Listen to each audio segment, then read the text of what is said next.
kuasa Roh Kudus bekerja dalam ibadah kami saat ini. Terima kasih Tuhan. Terima kasih Yesus baik. Terima kasih ya Roh Kudus. Terima kasih Tuhan. Terima kasih. Tuhan Yesus, Allah Bapa kami, Allah yang bertata di dalam kerajaan surga. Kalau pada pagi hari ini ya Bapa kami ada, sebagai kami ada di belas kasih Tuhan. Sebelum kami ya Bapa memuji Engkau, kami minta mengampunkanlah kesalahan dan dosa kami ya Bapa, supaya kami layak ya Bapa di hadapan-Mu Tuhan Yesus. Kami mengucap syukur Tuhan atas penyertaan-Mu Tuhan Yesus yang Kau berikan pada pagi hari ini. Biarlah pengurapan-Mu mengurapi kehidupan kami masing-masing. Engkau Allah yang berkuasa, Engkau Allah yang bertata di dalam kerajaan-Mu ya Bapa. Kami percaya Tuhan Yesus kuasa-Mu dari dahulu sampai yang tidak pernah berubah ya Bapa. Urapilah hamba-Mu ya Bapa yang menyampaikan firman-Mu. Urapilah kami ya Bapa, baik itu WL sehingga pemain musik ya Bapa, sehingga ibadah pada pagi hari ini berkenan kepadamu ya Bapa. Kami ingin bersorak-sorak Bapa, menyanyikan lagu untuk-Mu ya Bapa, menyenangkan hati-Mu ya Bapa. Terima kasih ya Bapa, terima kasih. Tapi kuasa iblis tidak tinggal diam ya Bapa jika kami ingin beribadah kepadamu. Untuk itu kami akan bersatu hati, kami terling di dalam nama Tuhan Yesus. Hanya kuasa-Mu saja ya Bapa, hanya kuasa-Mu Kudus yang mengurapi kami ya Bapa. Terima kasih ya Bapa, terima kasih. Engkau melihat ya Bapa, masih banyak yang kosong bangku. Kami percaya Tuhan, banyak jemaat yang masih dalam perjalanan.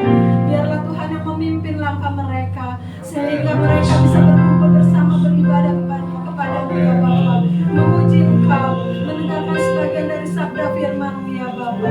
Terima kasih Bapa, kami akan memulai ibadah kami dari awal hingga akhirnya. Di dalam nama Tuhan Yesus Allah yang kami sembah. Haleluya.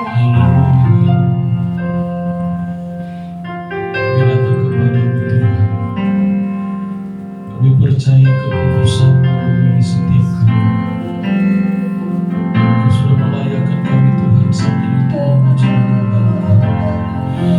Biarlah kami umat-umat-Mu, biarlah kami orang percaya terus memuliakan Engkau.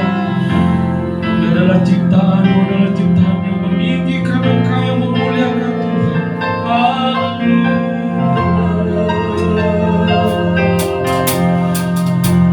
Tuhan kami mau persembahkan seluruh hidup kami ke dalam tangan Tuhan. Kami persembahkan waktu Tuhan sebagai persembahan. Ya Kudus dan yang berkenan dan biarlah seluruh isi alam semesta ini memuji Engkau, meninggikan Engkau.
Layak dipuji disembah, Allah yang pertama, dulu sekarang dan selamanya, Raja atas segala raja, nama-Mu besar.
Saya melihat setiap isi hati kami kepadamu, melihat setiap kerinduan kami Tuhan. Kami rindu hidup kami adalah hidup yang memuliakan Tuhan, hidup yang penuh dengan penyembahan kepada, hidup dengan penuh pujian kepada Tuhan. Kami menyadari Tuhan hidup kami adalah anugerah. Haleluya. Mari kau renungkan kebaikan Tuhan. Terima kasih Tuhan Yesus, terima kasih. Lawat kami Tuhan, lawat kami Roh Kudus. Kami rindu kami dipenuhi dengan kuasa-Mu. Pujian kami, penyembahan kami naik di hadapan-Mu. Haleluya.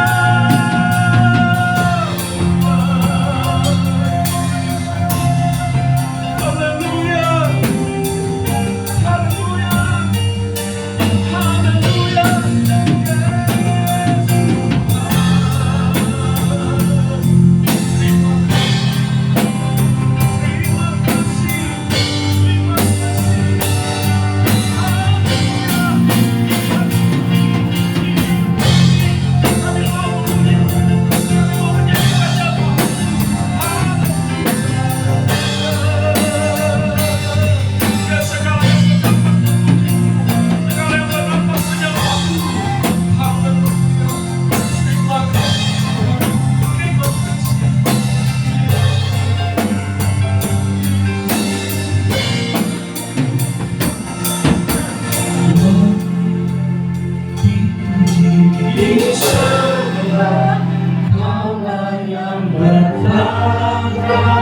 Dulu sekarang dan selamanya, Raja atas segala raja, nama-Mu besar. Berjumpa Tuhan, sebelum kau bangkit berdiri, angkat kedua tangan-Mu, kau naikkan pujian ini.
Tuhan.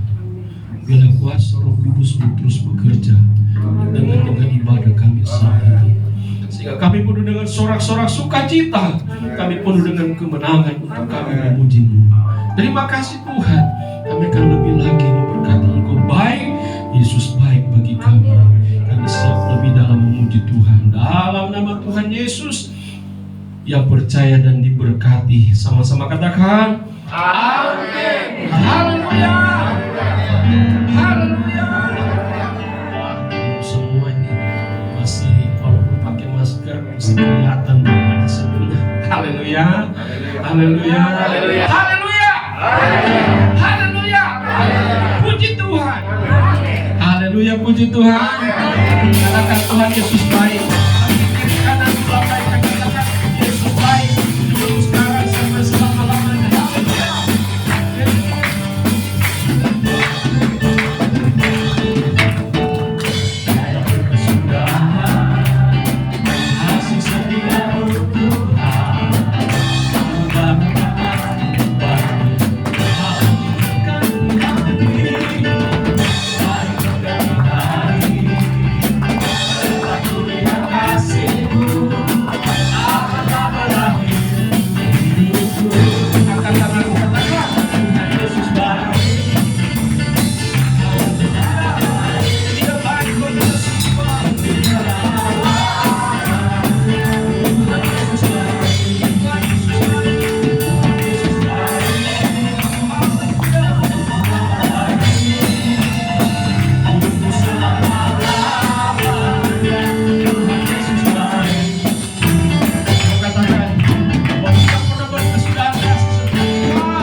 segala waktu Dia baik buat kita. Amin. Kebaikan Tuhan itu tidak pernah kita ragukan, karena selalu nyata dalam hidup kita. Terima kasih Tuhan. Kami mau lebih lagi Tuhan. Untuk kami dibekali lagi oleh kebenaran firman. Kami mau lagi kebenaran firman itu datang kepada kami. Kami tahu pertolongan kami tidak pernah terlambat. Pertolongan kami selalu indah pada waktunya. Musim akan berlalu, musim boleh berlalu, musim boleh berubah, tetapi kasih Tuhan tidak pernah berubah dalam hidup kami. Haleluya, haleluya. Musim akan selalu berganti, kasih Tuhan tetap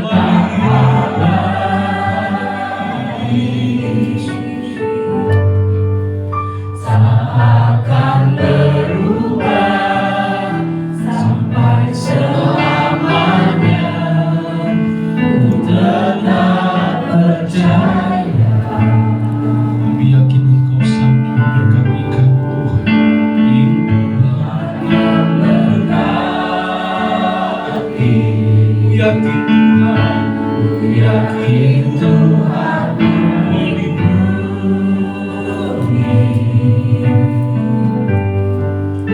Burung di udara Tuhan pelihara, karena kasih-Nya. Tuhan selalu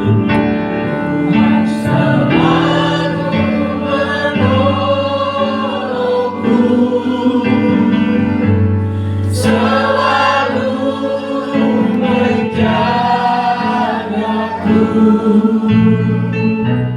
Selai rambutku tak akan terjatuh sama seisiku.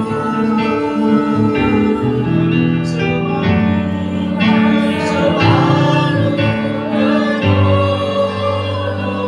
menolongku, selalu menjagaku.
tentang firman. Tuhan berkati hamba-Nya untuk menyampaikan firman-Mu, sehingga firman-Mu dapat berkati hati kami dapat melakukannya. Tuhan, terima kasih Bapa, sucikan dan kuduskanlah pada kami hari ini Tuhan. Dalam nama Tuhan Yesus Kristus, haleluya. Amin. Amin. Puji Tuhan, silakan duduk.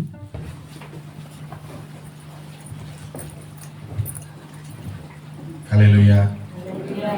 Salam sejahtera dalam kasih Tuhan kita Yesus Kristus. Saudara, sebelum saya mengajak saudara baca Alkitab, di mana memang hari ini kita digabung ibadahnya pagi sore dikarenakan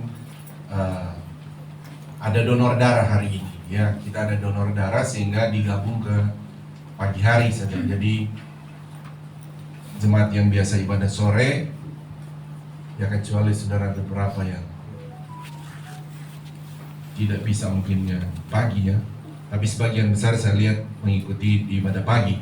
Nah saudara, setelah ini kan saudara kita ada donor darah, sehingga saudara yang belum daftar boleh daftar langsung juga ya setelah ini, karena bukan cuma donor darah, karena ada pengecekan seperti di flyer itu ya, pengecekan apa kesehatan beberapa item di sana gratis saudara ya, gratis. Jadi kayaknya mekanismenya ke donor darah dulu ya, mendaftar di donor, nanti mungkin dari situ dapat kupon atau apa, baru pergi ke pengecekan kesehatan gratis itu. Oke, itu saja. Saya akan langsung saudara mengajak untuk membaca Alkitab di dalam Hagai pasal yang pertama, pasal pertama, ayat yang pertama juga sampai ayat yang 14 ini saja ya. Satu perikop lah saudara kita baca ini. Dalam perikop ajakan untuk membangun kembali bait suci. Mari kita bangkit berdiri, di lantai bawah juga mari bangkit berdiri.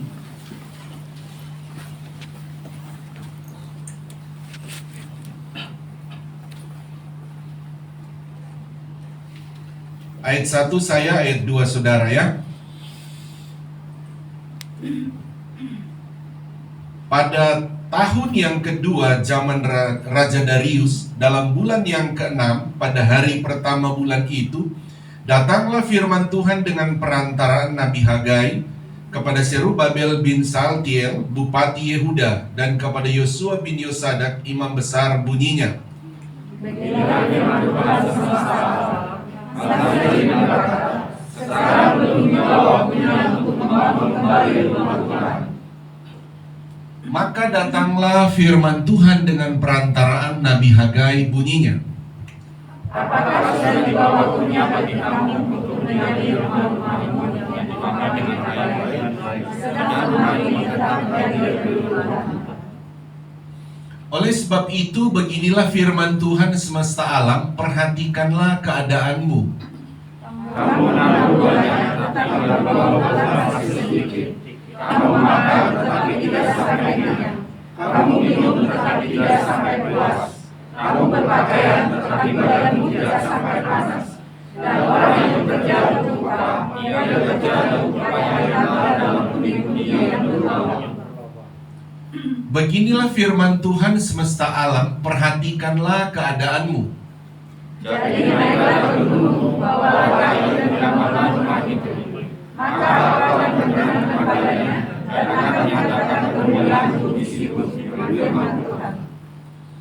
Kamu mengharapkan banyak, tetapi hasilnya sedikit. Dan ketika kamu membawanya ke rumah, aku menghembuskannya. Oleh karena apa? Oh, demikianlah firman Tuhan semesta alam. Oleh karena rumahku yang tetap menjadi reruntuhan, sedang kamu masing-masing sibuk dengan urusan rumahnya sendiri. Itulah sebabnya kami menamakan dunia dan di mana hasilnya. Dan aku memanggil kekeringan datang ke atas negeri, ke atas gunung-gunung, ke atas gandum, ke atas anggur, ke atas minyak, ke atas segala yang dihasilkan tanah, ke atas manusia dan hewan, dan ke atas segala hasil usaha. Lalu Serubabel bin Saltiel dan Yosua bin Yosadak, Imam Besar, bersepinya dari masa itu, mendengarkan suara Tuhan Allah. Juga perkataan Nabi Hagai, sesuai dengan apa yang disuruhkan kepadanya oleh Tuhan Allah mereka. lalu takutlah bangsa itu kepada Tuhan. Maka berkatalah Hagai utusan Tuhan itu, menurut pesan Tuhan kepada bangsa itu demikian, aku ini menyertai kamu, demikianlah firman Tuhan. Tuhan memberikan semangat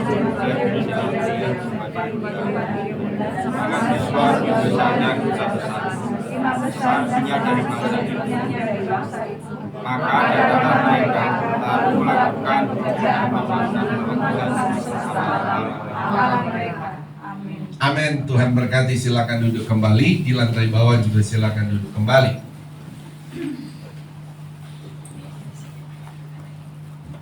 Oh ya, tambah saja di barisan begitu lagi. Jadi di jalan tidak apa-apa, ketutup dikit ya. Di lantai bawah itu jadi penuh ya. Oke, di atas juga sudah penuh ya. Kita akan masuk saudara begini. Melanjutkan tema lalu, saudara, tema besar kita mengenai persembahan. Saya sudah ajar beberapa waktu lalu, penting untuk kita memahami saudara mengenai persembahan, karena ini adalah salah satu kegiatan yang kita lakukan dalam setiap ibadah kita. Sehingga kita harus memahami, bukan saja saudara puji-pujian yang kita naikkan melalui mulut kita, tangan kita memuji itu yang menyenangkan hati Tuhan, tetapi dalam kegiatan ibadah kita juga saudara tidak pernah tidak dalam ibadah kita seperti ini terus saudara tidak dijalankan kolekta persembahan. Nah, sehingga saudara saya tentu mengajarkan ini dengan landasan Alkitab tentunya ya, firman Allah, supaya saudara memahami dengan benar tentang persembahan itu. Saudara harus melihat itu adalah kebenaran Tuhan atau bagian dalam kita memuji menyembah Tuhan. Sehingga beberapa poin lalu saya telah membahas saudara, karena ketidakmengertian dalam persembahan itu bisa membuat Tuhan entah menolak persembahan atau dipersoalkan oleh Tuhan tentang persembahan itu. Kita ingat persembahan Kain dan Habel begitu ya, bagaimana persembahannya ditolak. Kita ingat persembahan juga baik yang ada dalam saudara, tentang Nehemia ketika balik dari pembuangan, bagaimana Tuhan persoalkan juga persembahan di sana. Kenapa Tuhan persoalkan? Karena Tuhan sudah melihat saudara bahwa persembahan yang kita lakukan itu adalah bagian dari kita melayani Tuhan.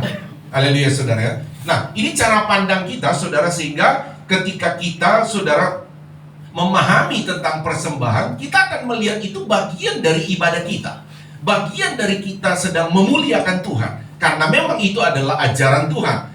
Ya, kalau bicara persembahan dalam Alkitab, saudara akan baca mulai dari kitab Kejadian, itu sudah diajarkan dari Adam dan Hawa, terus sampai masuk dalam Perjanjian Baru pun tetap diajarkan. Dan gereja pun sudah berdiri 2000 tahun lalu, dari 2000 tahun lalu lebih tentunya. Sekarang sudah 2023. Saudara, itu terus dijalankan karena memang itu dalam suatu konteks Alkitab yang memang itu tetap saudara terus dilakukan atau bagian dari ibadah kita. Nah, oke, saudara, mari kita akan melihat kembali dalam ayat-ayat tadi. Kita akan masuk dalam kitab Hagai tadi. Dari pembacaan tadi, saudara, ini juga masih dalam konteks di mana tentang persembahan dalam rumah Tuhan. Nabi Hagai ini, saudara, ketika dipakai oleh Tuhan untuk berbicara kepada ayat 1 berkata begini, pada tahun yang kedua zaman Darius. Oh, ini penting saudara, saya sedikit melenceng dari tema kitab tentang persembahannya, tapi saya sedikit menjelaskan. Sebetulnya saya sudah punya tema kasih, tapi karena ini saya mau selesaikan hari ini, jadi berikut saja. Apatah lagi saudara ada konteks-konteks tentang Valentine hari-hari bulan-bulan ini ya. Tapi saya mau jelaskan begini.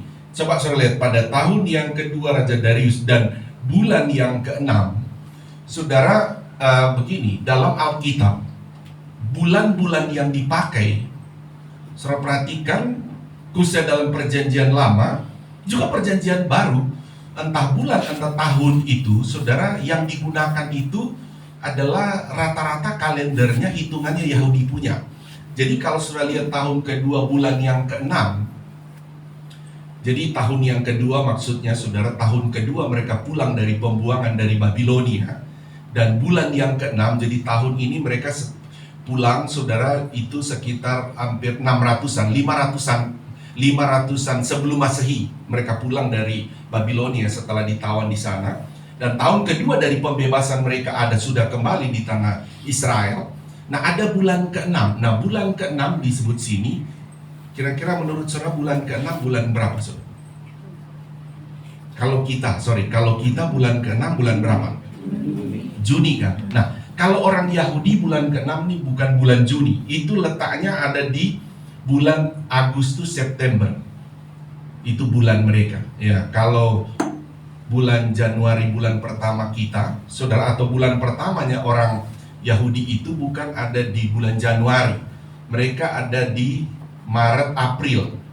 Nah, begitu. Nah, makanya kita itu saudara nanti kalau maksud saya begini.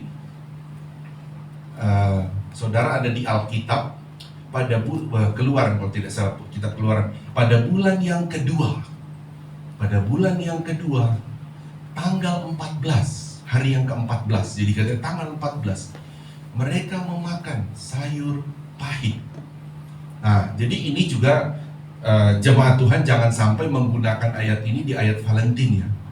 Karena itu jelas-jelas menulis itu pada pada bulan yang kedua, tanggal yang ke-14. Wah, jadi orang bilang, oh Valentin ada di Alkitab.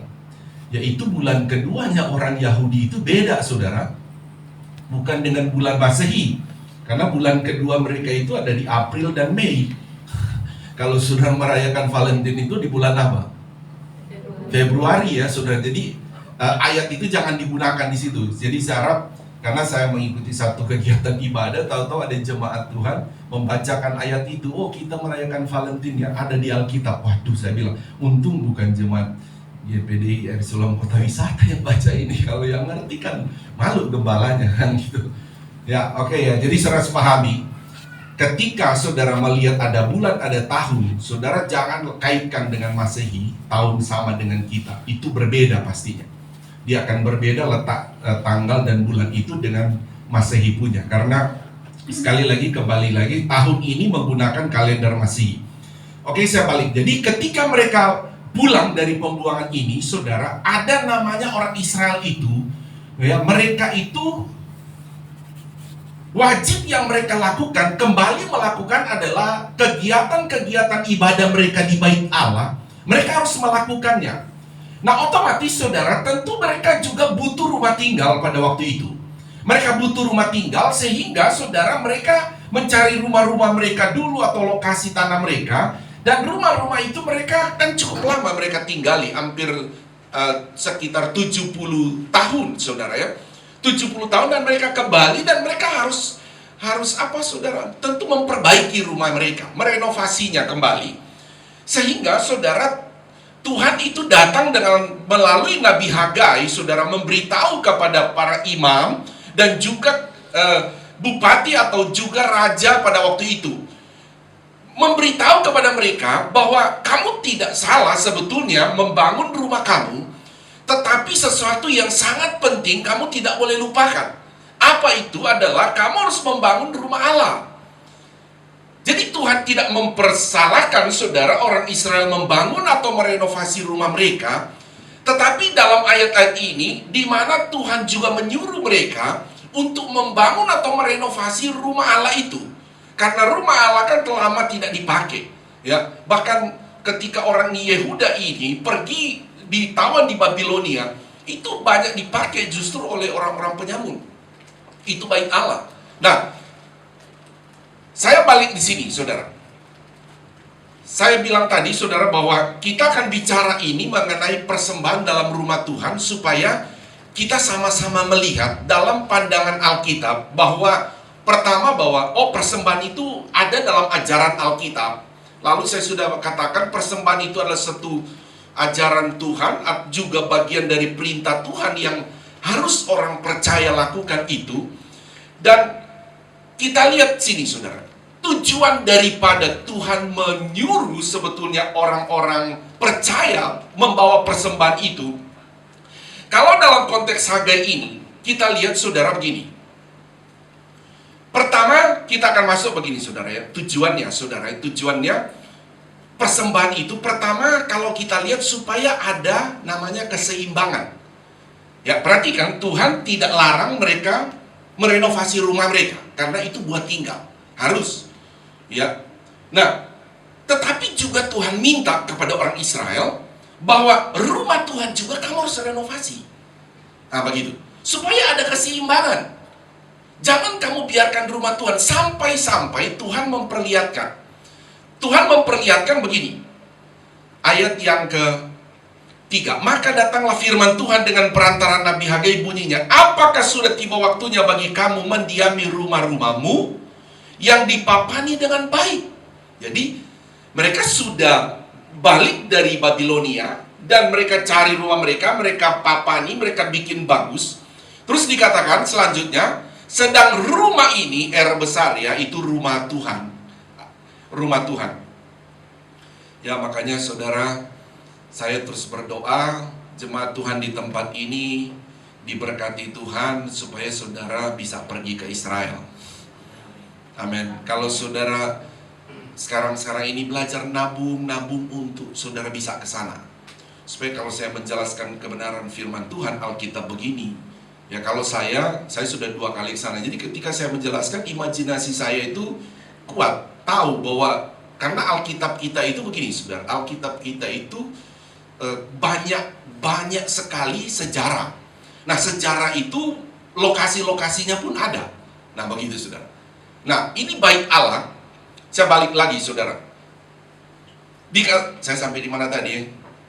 Ayat berapa maksudnya? Ayat 4. Sedang rumah ini tetap menjadi reruntuhan. Ini bait Allah maksudnya. Rumah ini tetap menjadi reruntuhan. Jadi orang Israel ini berlomba-lomba membangun rumahnya. Tetapi rumah ini katanya, saudara, tetap menjadi reruntuhan. Jadi orang Israel tidak melakukan satu persembahan untuk keseimbangan antara rumahnya dan rumah Tuhan. Begitu. Nah, sehingga Tuhan keluarkan satu statement yang agak mengerikan bagi mereka. Oleh sebab itu beginilah firman Tuhan semesta alam, perhatikanlah keadaanmu. Dia katakan begini. Jadi Tuhan mengaitkan juga bahwa sebetulnya persembahan yang kamu lakukan di dalam rumah Tuhan, selain itu menyenangkan Tuhan dan perintah Tuhan, Tuhan mengaitkan kepada orang Israel bahwa persembahan itu pun ada kaitannya dengan penghasilan kamu nantinya. Begitu, saudara. Ya, ayat yang ke-6, coba kita baca ayat yang ke-6. 1, 2, 3. Kamu menabur banyak, tetapi membawa pulang hasil sedikit. Nah, ini konteks orang Israel. Seberapa kali saya katakan, zaman itu bahkan sampai sekarang salah satu penghasilan negara mereka, saudara, kalau tidak salah kedua atau ketiga. Yang pertama kan penghasilan terbesar Israel itu komputer ya. Mereka yang menemukan itu. Kalau tidak salah kedua atau ketiga itu pertanian. Nah, dia menyangkutkan dengan pertanian, saudara. Kamu menabur banyak, tetapi membawa pulang sedikit. Berarti hasilnya kurang. Jadi Tuhan mengaitkan di situ. Seolah-olah orang Israel berpikir begini, persembahan aja, tidak ada kaitan dengan kalau saya bekerja, saya berusaha, saya menanam, tidak ada kaitannya. Padahal Tuhan punya kaitan di situ. Karena cara Tuhan akan memberkati orang Israel dari apa yang dia lakukan dalam rumah Tuhan, yang memberkati usahanya. Kan begitu, saudara. Itu cara Tuhan, saudara. Lanjut lagi. Kamu makan tetapi apa, saudara? Tidak sampai kenyang. Sampai begitu, saudara. Kesehatan, saudara. Menyangkut kepada kesehatan juga. Kamu minum tetapi tidak sampai puas, saudara. Tidak bisa menikmatinya. Kamu berpakaian tetapi badanmu tidak sampai panas. Di sana ada musim dingin. Ya, Tuhan kaitkan dengan itu juga, saudara. Tetapi badanmu tidak sampai panas. Dan orang yang bekerja untuk upah, ia bekerja untuk upah ditaruh di mana, saudara? Dalam pundi-pundi yang berlobang. Jadi Tuhan memberikan satu saudara, gambaran-gambaran bahwa sebetulnya menjelaskan kepada orang Israel bahwa kenapa Tuhan mengajarkan suatu persembahan. Memang itu menyenangkan Tuhan tadi, tetapi Tuhan juga mau perlihatkan kepada orang Israel bahwa apa yang saudara bawa kepada Tuhan juga, itu salah satu membuat Tuhan juga memberkati orang Israel tentu pada waktu itu. baik kesehatan mereka, pribadi mereka, usaha pekerjaan mereka. Jadi ada kaitannya di sana, saudara. Sehingga, saudara, saya balik lagi kepada poin yang pertama kita bahas, bahwa tujuan Tuhan mengajarkan orang Israel itu tentang suatu persembahan supaya ada keseimbangan antara rumah yang ditempati dan rumah Tuhan. Itu Tuhan bilang, ya. Karena tentu Tuhan tahu, saudara, bahwa rumah Tuhan itu bagaimana harus berdiri, bagaimana harus direnovasi. Tuhan tidak akan turunkan uang dari langit ke bait Allah, tidak. Tuhan tentu akan berkati usaha pekerjaan orang-orang Yahudi, orang-orang Israel. Setelah mereka diberkati, kamu harus bangun itu, begitu. Ya, demikian juga tentu kita mengambil hal-hal rohani dari sini. Tuhan tidak akan turunkan dari langit, ya saudara, di gereja ini, oh kita mau beli ruko lagi, begitu ya saudara ya. Mari kita lihat ruko, aduh kapan ini bisa kebeli ruko lagi ya. 2, supaya enak ya kalau kita ibadah begini, apalagi gabungan kan. Wah, bisa 1 lantai, wah enak. Seperti kita sekarang, saudara di atas, nggak tahu siapa ibadah di bawah kan. Yang di bawah juga tidak tahu siapa-siapa yang ibadah di atas. Apalagi zaman pandemi begini. Mau keluar pun tunggu ya yang di atas, yang di bawah dulu keluar. Jadi yang di atas sudah tidak ketemu. Siapa yang ibadah tadi itu di bawah ya? Setelah di bawah keluar, baru di atas boleh keluar. Nah begitu. Tapi coba kalau 1 lantai ya kita bisa, wah enak. Nah bagaimana ini bisa terrealisasi? Tentu cara Tuhan adalah, ya dia harus berkati dulu. Kan begitu. Dia tidak turunkan dari langit begitu. Dia berkati dulu. Dia berkati. Ya. Nah orang Israel begitu sudah. Ya Tuhan berkati dulu supaya mereka itu, Tuhan bilang, kamu setelah sudah terima berkat dari Tuhan, kamu renovasi rumah kamu itu baik. Tapi jangan sampai kamu tidak memperhatikan rumah Tuhan. Ini harus ada keseimbangan. Jadi tujuan persembahan itu, pertama itu ada keseimbangan antara rumah kita dan rumah Tuhan. Ya ini dalam Alkitab, dalam kitab Hagai ini ya. Nah, selanjutnya, masih poin pertama, ada keseimbangan. Saudara, kita baca juga, saudara, 2 Korintus 8 ayat 13. Masih tujuan dari Tuhan mengajarkan kita memberi persembahan supaya ada keseimbangan.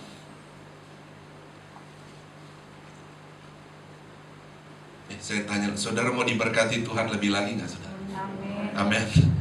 Tapi ingat tuh ada keseimbangan ya. Jadi Tuhan punya tujuan ya. Kalau kita diberkati Tuhan, jangan lupa rumah Tuhan. Amin.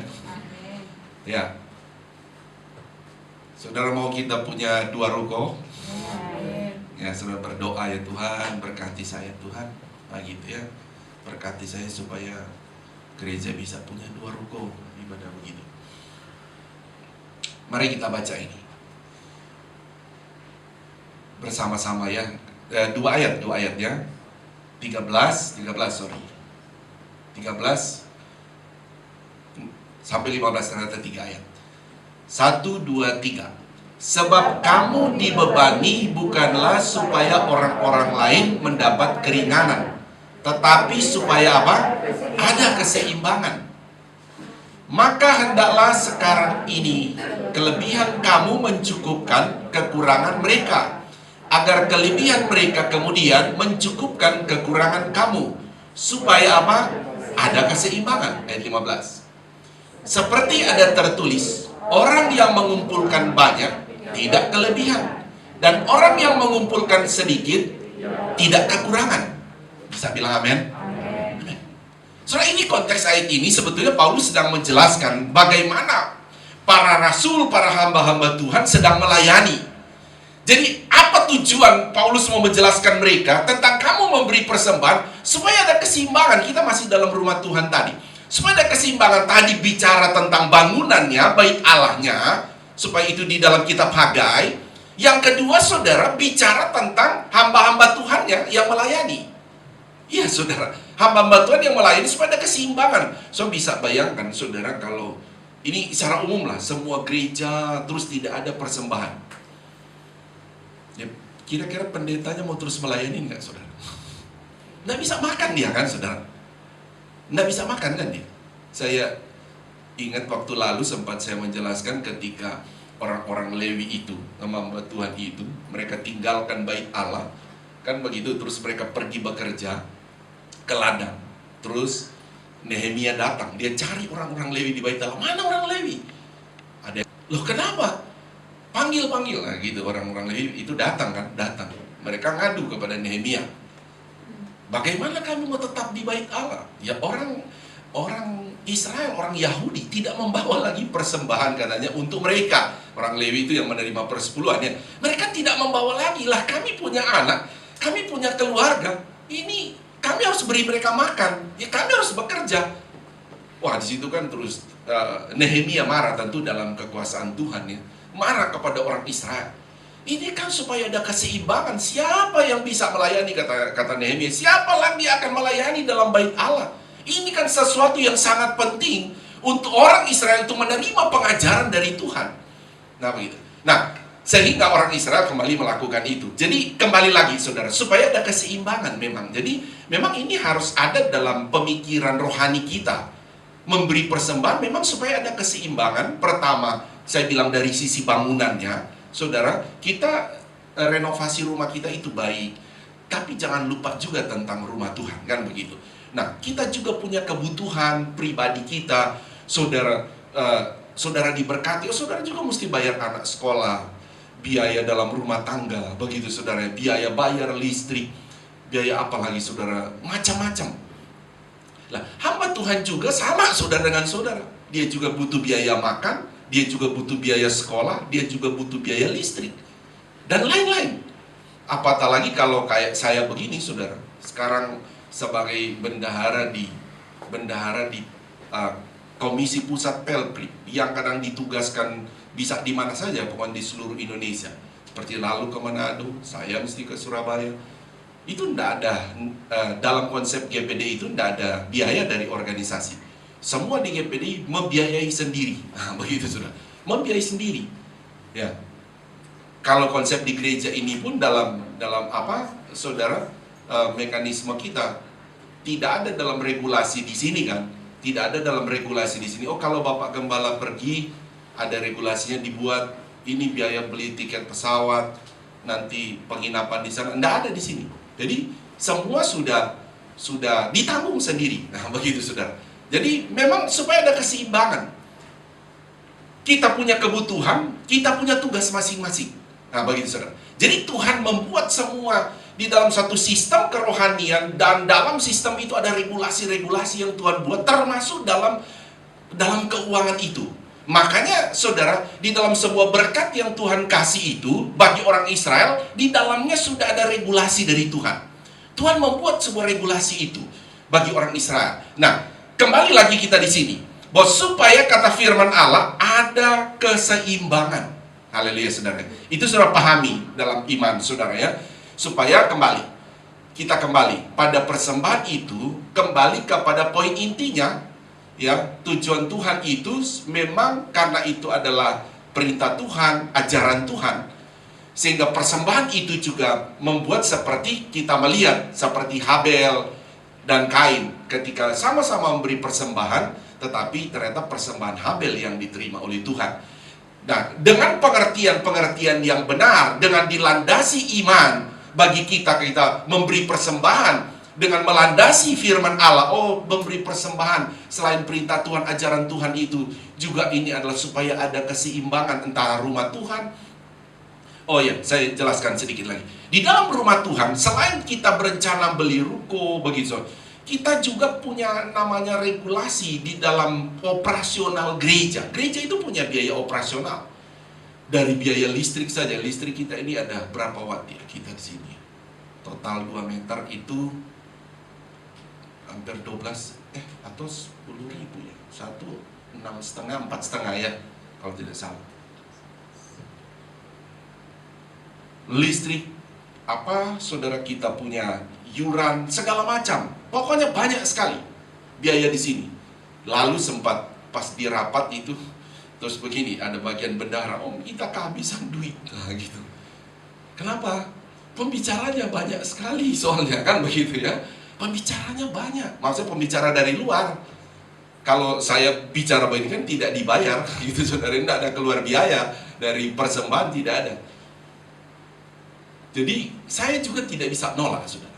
Karena pada waktu itu ada banyak pendeta-pendeta yang sedang datang. Biasa begitu, saudara. Pendeta itu seperti saya. Kalau saya kesana ke Manado, nanti mereka akan ajak, yuk kamu melayani sini. Nah, nanti mereka akan kasih persembahan. Nah, begitu. Itu caranya. Jadi mereka datang, jangan mereka harus telepon. Bro, boleh mau datang minggu? Kalau itu kodenya saja, saudara. Mau datang minggu itu maksudnya datang melayani. Oh ya datang. Nah, gitu. Kita sudah tahu dia dari luar kota kan gitu datang. Nah, mesti kasih persembahan. Nah itu pun kadang-kala ya kami mesti tambahin karena kadang mikirin kamu dia datang biayanya mau tiketnya mahal dan begitu. Terus segala macam. Jadi saudara? Itu dalam satu sistem yang kita buat dan ada regulasi memang untuk pembicara kan begitu ya. Ada untuk pembicara sehingga pengeluaran kita besar di sana. Besar di sana sehingga bendaharanya bagian operasional bilang kita mau habis ini duit. Nah, sehingga ini saya lalu panitia sehingga sudah memberi laporan keuangan kepada saya, saudara supaya jemaat tahun lalu mereka itu ada surplus berapa ya dari panitia? 8 jutaan ya. Nah akhirnya 8 jutaan itu kan kembali kepada saya untuk memutuskan kemana kan. Makanya saya bilang tadi kan kita ada sistem yang sudah dibuat keuangan itu. Jadi tinggal saya mau taruh di mana ini nanti. Karena ada laporan ini ya udah taruh di kas operasional. Nah gitu. Jadi napas lega lagi bendahara operasional ya kan. Lega nih. Karena aduh nggak ada uang nih mau bayar ini nih, bayar bulanan ini, operasional gereja ini besar.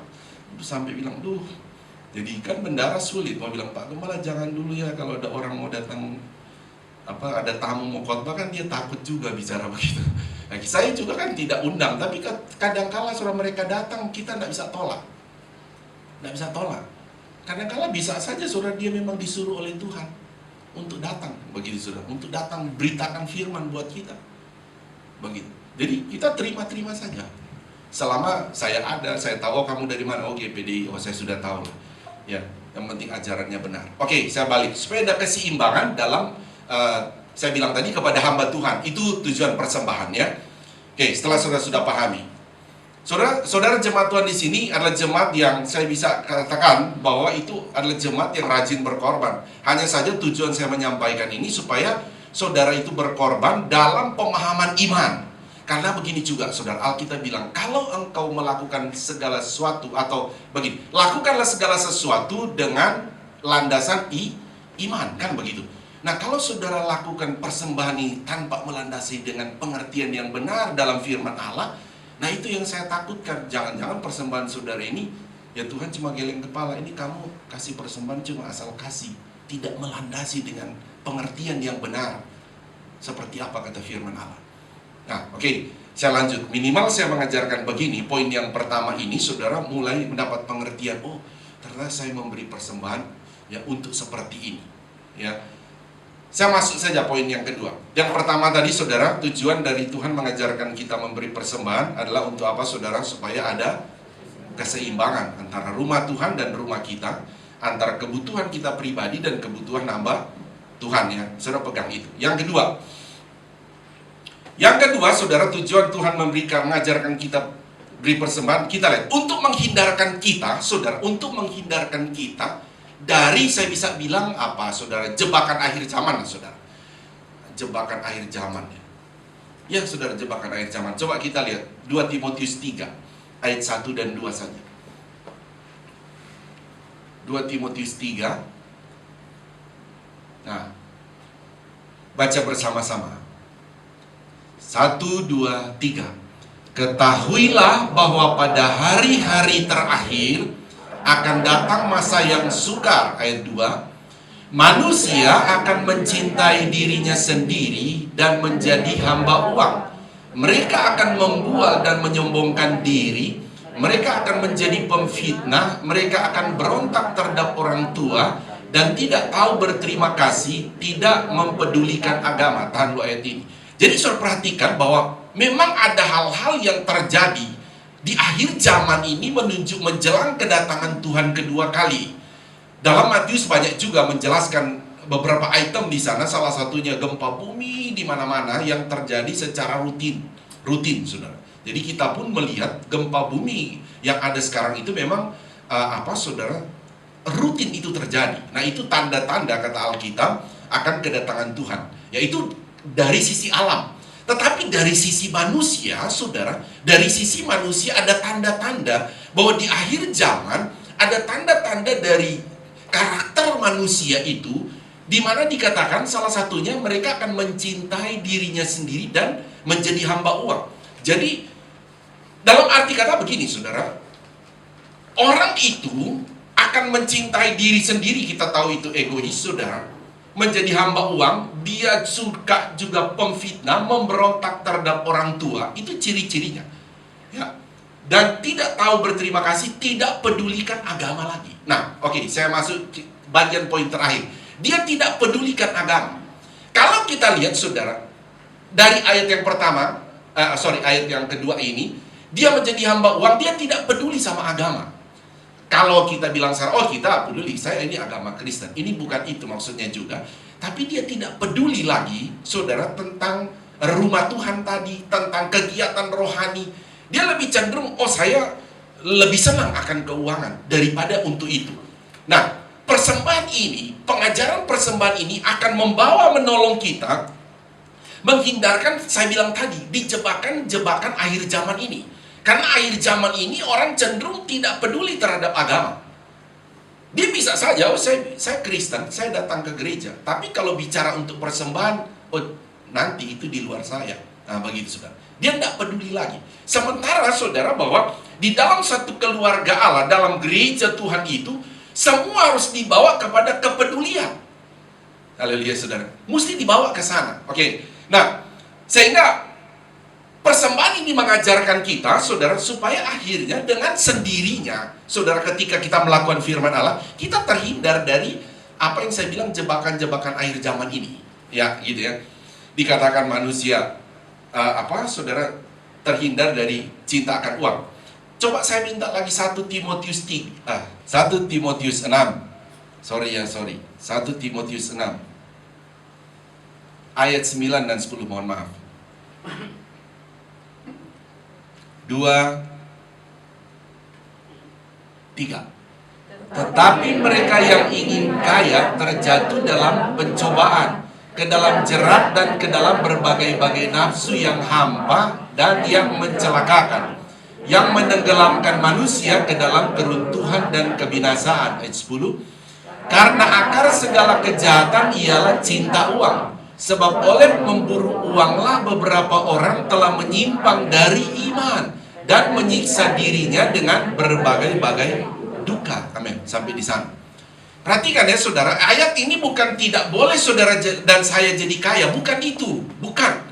Ayat ini kalau mengacu mulai dari 2 Timotius tadi, kalau saudara lihat bahwa bagaimana di akhir zaman dikatakan begitu, saudara. Orang akan berubah, saudara, dia tidak mencintai agama lagi, dia tidak peduli lagi, bahkan mungkin dia tidak peduli akan persembahan, sekalipun dia mengatasnamakan saya Kristen. Tapi ayat ini, saudara, mau menjelaskan, mana ayatnya tadi? Ayat ini mau menjelaskan supaya bagaimana ini akan menghindarkan, saudara, dikatakan, persembahan yang kita lakukan itu justru dikatakan bahwa akan menghindarkan kita dari kejatuhan dalam pencobaan.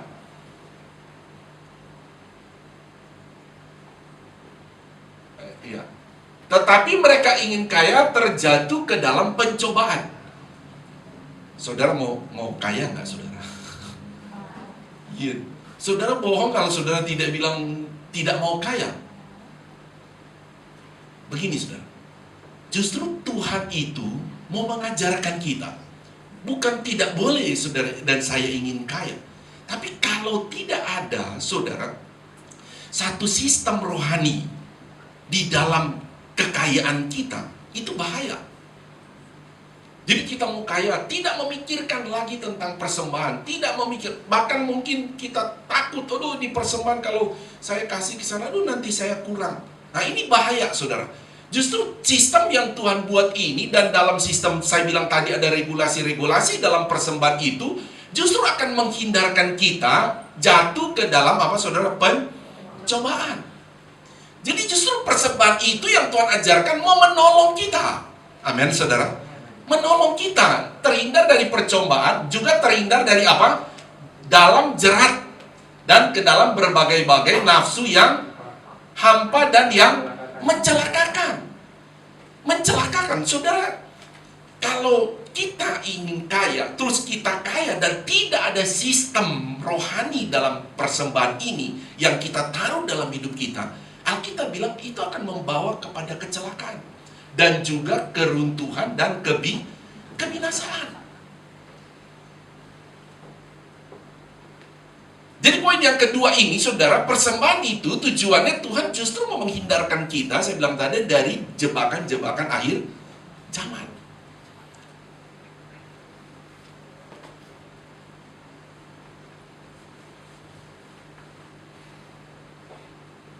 Ya, saudara, saya mau singkat dulu, saya lompat aja ya. Karena saya sudah punya tema yang lain soalnya, jadi saya mau usahakan selesai saja ini. Ya. Oke, saudara, saya nak tambah ayat karena firman itu juga memang tanpa kalau dijelaskan seperti saya pernah jelaskan ya, saya mesti satu poin mesti jelaskan ulang seperti karena saya bilang seperti saudara memaku di dinding. Saudara tidak bisa cuma satu kali paku begini, tak selesai. Di dinding itu tok baru bisa masuk pakunya. Demikian juga kalau salah satu teknik mengajarkan firman Allah supaya dia tertanam, dia ngerti benar, saudara, itu memang dia mesti diulang sampai dia ngerti. Ya, itu firman Tuhan. Oke, saudara, persembahan itu adalah bagian juga dari pertumbuhan iman. Kita lihat dari Abraham, saudara. Jadi Abraham itu ketika Tuhan memberitahu kepada dia, Abraham, persembahkan anakmu itu bagian dari pertumbuhan iman. Banyak saudara, banyak ajaran-ajaran dalam Alkitab untuk membuat kita bertumbuh iman kita. Tapi salah satu pengajaran juga yang membuat iman kita bertumbuh adalah tentang persembahan itu. Jadi saya akan selesaikan begini saudara. Jadi saya tutup begini. Dalam persembahan itu, saudara, dalam kita memberi persembahan ini, saudara, bahwa ketika kita pertama saudara tentu percaya ya, saudara, kita terima dengan percaya itu adalah firman Allah. Ketika kita terima dengan percaya, tujuan utama Tuhan saudara bahwa dalam kita memberi persembahan juga ini adalah supaya tentu iman kita bertumbuh. Amin. Supaya juga kita memberi persembahan, kita melandasinya dengan iman bahwa persembahan ini adalah ajaran Tuhan, adalah perintah Tuhan. Persembahan ini juga adalah menumbuhkan iman saya kepada Tuhan. Haleluya. Itu tujuan utama saudara. Tuhan memberkati kita. Biarlah firman Tuhan yang saya bisa sampaikan kepada saudara pagi hari ini. Ya, dalam beberapa minggu ini saya menyampaikan dengan tema tentang persembahan, dan sekarang kita bicara tentang persembahan dalam rumah Tuhan itu. Biarlah ini menumbuhkan iman kita, dan sehingga kita membawa persembahan itu, kita betul-betul melandasinya dengan firman Allah. Haleluya saudara. Melandasi dengan firman Allah. Mari kita bangkit berdiri, kita akan langsung berdoa. Kami datang kepadamu Tuhan, kami bersyukur untuk firman-Mu dalam iman kami ya Tuhan, sehingga pengertian demi pengertian akan kebenaran firman-Mu, khususnya pengertian dalam persembahan yang Engkau ajarkan bagi kami. Doa kami, setiap persembahan kami yang kami lakukan itu menyenangkan hati Tuhan, berkenan kepada Tuhan. Terlebih ya Tuhan, membuat iman kami bertumbuh di dalam Engkau.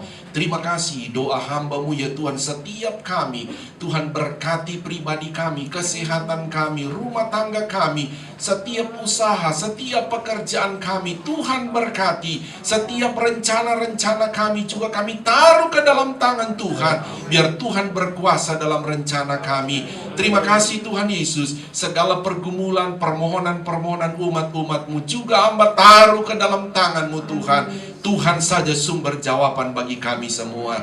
Terima kasih, kami bersyukur untuk firman-Mu yang sudah Engkau taruh dalam iman kami. Di dalam nama Tuhan Yesus kami berdoa dan bersyukur. Haleluya. Semua yang percaya berkata amin. Tepuk tangan, beri kemuliaan buat Tuhan Yesus. Tuhan berkati kita. Silakan duduk kembali. Saya serahkan pada yang bertugas.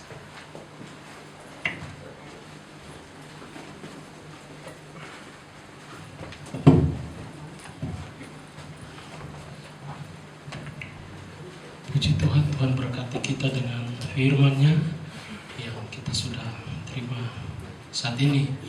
Pertama-tama terima kasih kepada Bapak Gembala yang sudah melayani kita dengan firman-Nya. Terus kita berdoa biar semakin Tuhan pakai Bapak Gembala kita, sehingga semua rahasia kebenaran firman Tuhan dibukakan lewat Gembala, sehingga kita terus bertumbuh di dalam iman yang kuat di dalam Tuhan. Puji Tuhan.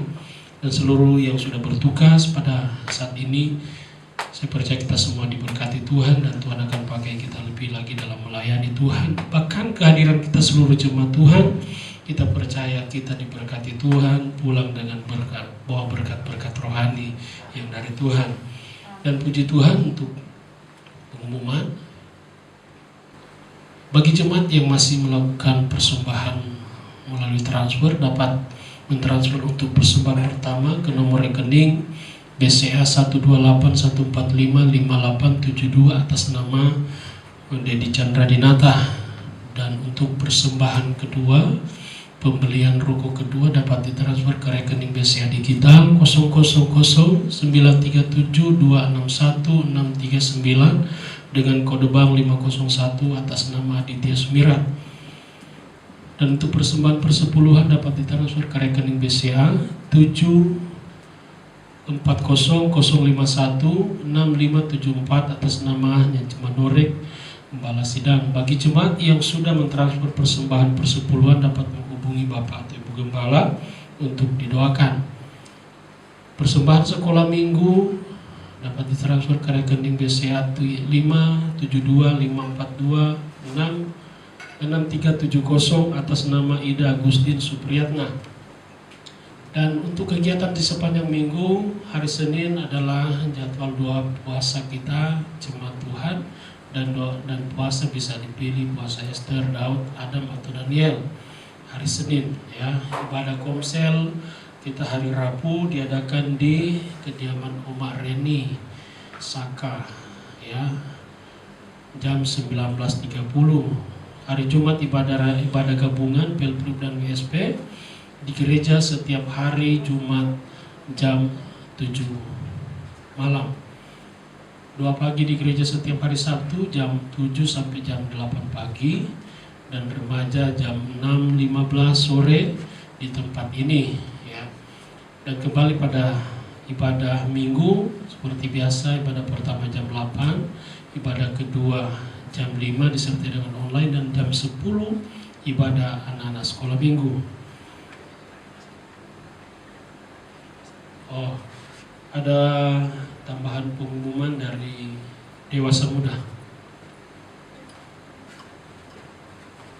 Selamat pagi Om dan Tante serta teman-teman semua. Kami dari kami ingin memperkenalkan wadah baru di gereja ini bernama Dewasa Muda. Dewasa Muda ini adalah kelanjutan dari YMB, di mana anak-anak yang sudah berada di usia 21 tahun ke atas yang sudah memasuki dunia kuliah dan kerja. Untuk itu silakan untuk bergabung sama kami di sini. Untuk kontak personnya bisa hubungi saya atau enggak Yohanes atau enggak Firdan di sini. Untuk itu kami ingin memperkenalkan wadah ini ke jemaat sekalian. Apabila ada yang ibadah ini formatnya adalah semacam komsel, tapi kita berada di luar gereja gitu. Maksudnya kita adakannya di luar gereja, nggak di dalam gereja gitu. Mungkin itu saja. Ada tambahan dari Saudara Yohanes atau Saudara Firdan yang mau ini. Oh, ada fotonya? Oh, nggak ada fotonya. Ya sudah, itu aja. Ya, saya kembalikan lagi. Puji Tuhan, jadi ada wadah baru yaitu Dewasa Muda. Yang sudah dewasa tapi masih muda, yang gabung. Ya, tidak tertutup untuk kita semua juga. Puji Tuhan, mungkin ada tambahan lagi dari Ibu Gembala. Kalau sudah tidak ada, saya serahkan kepada Ibu Gembala. Bapak Ibu, izin lagi ya, waktu sedikit ini. Ini dewasa muda ini, dia itu muncul di tengah-tengah COVID pada waktu itu. Ya, gitu ya. Jadi bukan baru sekarang sebetulnya. Jadi waktu COVID lalu, dan mereka melihat begini, anak-anak muda ini melihat, wah ini kita ini sudah lulus kuliah, sudah semester akhir. Mereka itu untuk punya komunitas, itu dengan YMB itu sudah terlalu jauh. Anak-anak YMB kan ada yang masih SMP, SMA, ini sudah dunia kerja nih mereka ini. Sehingga mereka memikirkan diskusi dengan saya, gimana ini? Kalau tidak ada wadah ini, wah mereka mau gabung dengan wadah-wadah pria ini, ya Om Hendrik, Opa Hendrik, Pak Abo, waduh mereka juga rasa terlalu jauh, gitu. Nggak nyambung lagi komunikasinya. Nah, sementara saya kan berkata bahwa setiap jemaat kan mesti, ini rumah rohani kita, tetapi kamu harus punya komunitas rohani. Nah kan begitu sebenarnya. Jadi memang masih banyak di antara saudara, ini rumah rohani saudara, tapi belum masuk dalam komunitas rohani. Komunitas rohani di Komsel, di wadah pria, wanita, remaja, kan begitu, dewasa muda.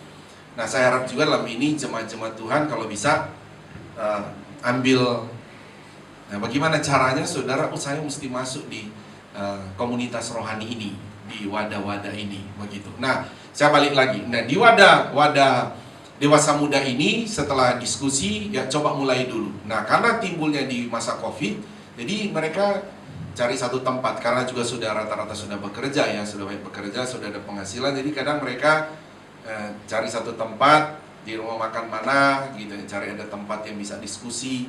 Itu polanya seperti itu, polanya mereka diskusi, sharing, doa, ya sharing firman, entah kadang kalau ada games, begitu mereka buat. Jadi sehingga membuat anak-anak yang dari remaja ini ketika mereka selesai kuliah, mereka punya wadah. Nah, contoh beberapa yang mereka kalau di luar negeri pulang, mereka sudah tahu komunitas rohaninya mana. Mereka tidak akan datang di IMB, mereka langsung datang, dewasa muda ada nggak? Gitu. Dewasa muda kapan? Nah, jadi mereka pun dari luar, dia sudah tahu nanti kalau dia datang, dia akan ketemu teman-temannya. Nah itu yang dewasa muda ini saya jelaskan seperti itu, sehingga khususnya juga karena pengumuman untuk anak-anak muda ini, saudara yang dewasa muda ya, yang sudah kuliah semester akhir, saudara yang sudah selesai kuliah, jangan sampai saudara tidak punya komunitas rohani, karena ini penting. Saudara, semua orang kadang dia punya komunitas, tapi komunitas rohaninya tidak ada. Nah ini juga bahaya saudara. Bahaya ini khususnya anak-anak muda ini, persoalan kalian itu banyak sekali. Iya saudara, persoalan anak muda itu banyak saudara, banyak.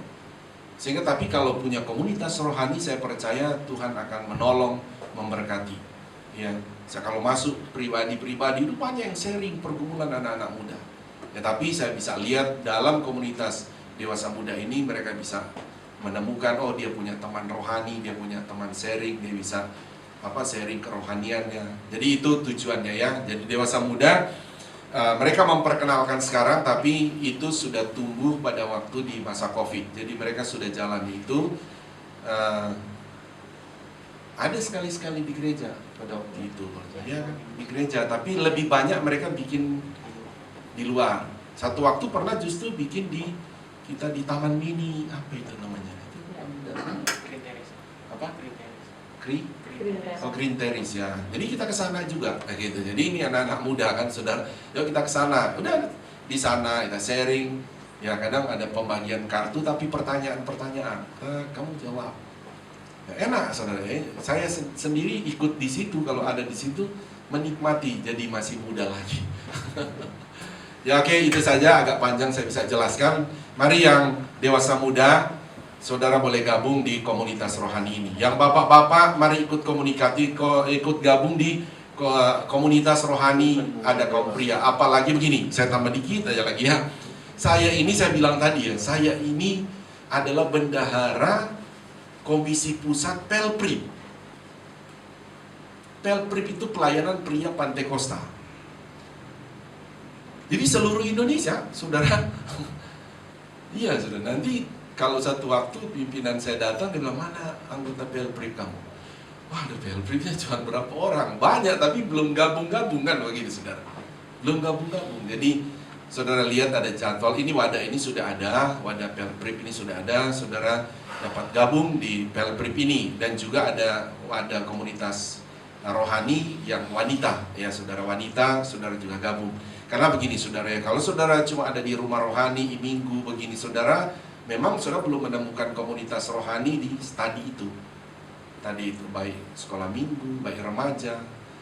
Itu tujuannya dibuat saudara, supaya anak-anak Tuhan itu punya komunitas rohani. Itu intinya. Oke ya, bisa paham ya. Oke, Tuhan berkati.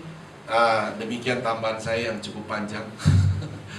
Mohon maaf. Mari bangkit berdiri, siap-siap. Saudara boleh sarapan nanti. Sarapan dulu ya, usahakan makan dulu baru donor darah ya.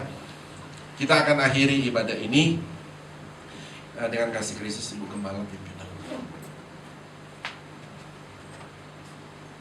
Haleluya, haleluya. Kami bersyukur dan berterima kasih kepadamu Tuhan untuk ibadah yang kami sudah lakukan pada pagi hari ini. Kami percaya Tuhan apa yang kami sudah terima melalui kebenaran firman-Mu, bahkan apa yang sudah kami lakukan untuk memuliakan Engkau. Kami alami Tuhan sesuatu Tuhan, karya-Mu Tuhan dinyatakan dalam kehidupan kami, sehingga keluar kami dari tempat ini Tuhan. Kami siap untuk memberkati orang-orang Tuhan, karena kami sudah menerima berkat yang daripada-Mu. Kekuatan yang daripada-Mu kami sudah terima Tuhan, dan kami percaya Tuhan, kami akan Tuhan dipakai untuk menjadi alat-Mu, menguatkan orang lain untuk membawa mereka lebih dekat lagi kepadamu. Terima kasih Tuhan Yesus, terima kasih Roh Kudus. Saat ini Engkau melihat Tuhan umat-umat-Mu yang datang di tempat ini, bahkan yang mengikuti ibadah online. Engkau melihat pergumulan umat-umat-Mu Tuhan. Dan saat ini Tuhan, dari tempat ini kami berseru kepadamu, karena kami tahu pertolongan hanya ada daripada-Mu Tuhan. Oleh karenanya kami hanya berdoa dan berseru kepadamu, kiranya Tuhan Engkau menolong setiap kami, nyatakan kemuliaan-Mu dalam setiap pribadi kami Tuhan. Kalau ada di antara kami yang lemah, kami hanya berdoa, kiranya Engkau menguatkan Tuhan, Engkau menghiburkan yang susah, yang sakit Engkau sembuhkan di dalam nama Yesus.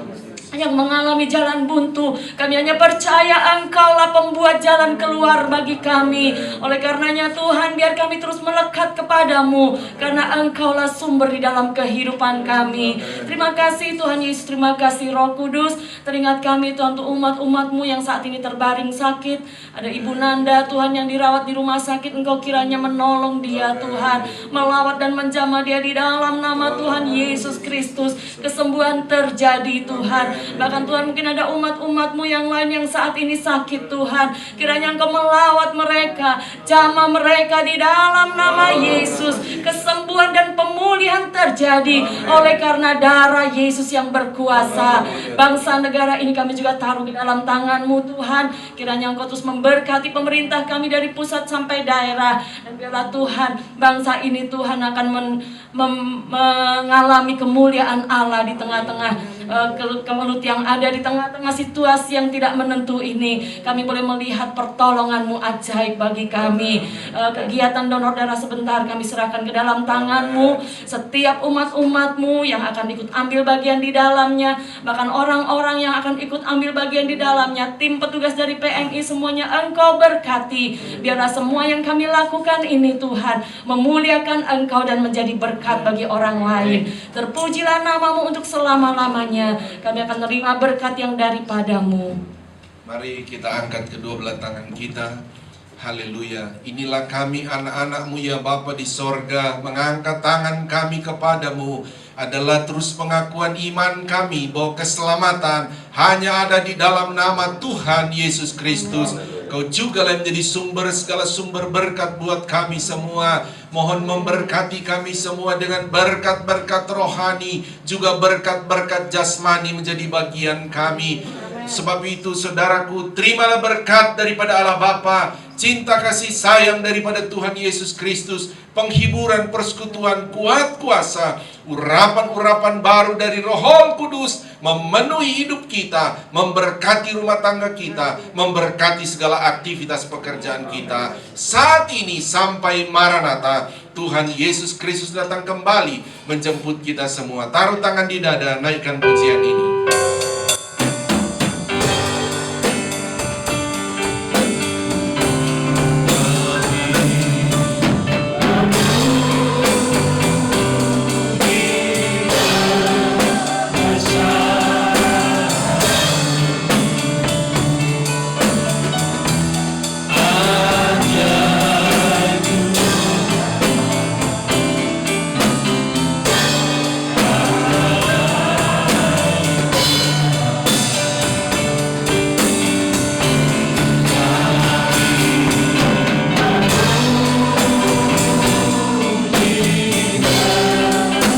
Bersama